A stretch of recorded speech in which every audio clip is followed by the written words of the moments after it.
Letter 390 by Charles Lamb. PM March 20, 1826. Dear B.B., you may know my letters by the paper and the folding. For the former, I live on scraps obtained in charity from an old friend whose stationery is a permanent perquisite. For folding, I shall do it neatly when I learn to tie my neckcloths.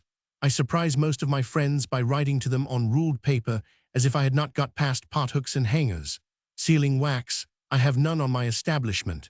Wafers of the coarsest brand supply its place. When my epistles come to be weighed with Pliny's, however superior to the Roman in delicate irony, judicious reflections, etc., his gilt post will bribe over the judges to him. All the time I was at the EIH, I never mended a pen. I now cut him to the stumps, marring rather than mending the primitive goose quill. I cannot bear to pay for articles I used to get for nothing. When Adam laid out his first penny upon nonpareils at some stall in Mesopotamos, I think it went hard with him, reflecting upon his old goodly orchard, where he had so many for nothing. When I write to a great man, at the court end, he opens with surprise upon a naked note, such as Whitecapel people interchange, with no sweet degrees of envelope.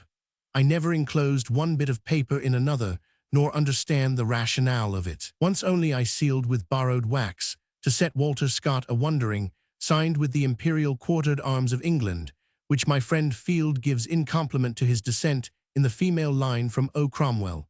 It must have set his antiquarian curiosity upon watering.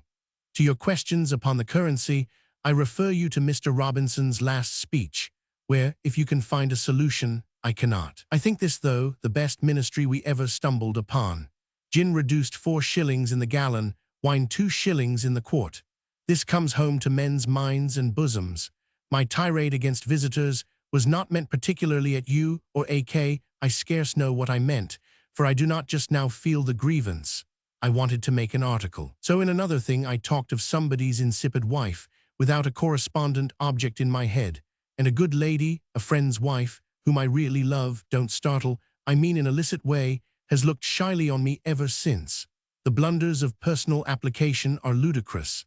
I send out a character every now and then on purpose to exercise the ingenuity of my friends. Popular fallacies. Will go on. That word concluded is an erratum, I suppose, for continued. I do not know how it got stuffed in there.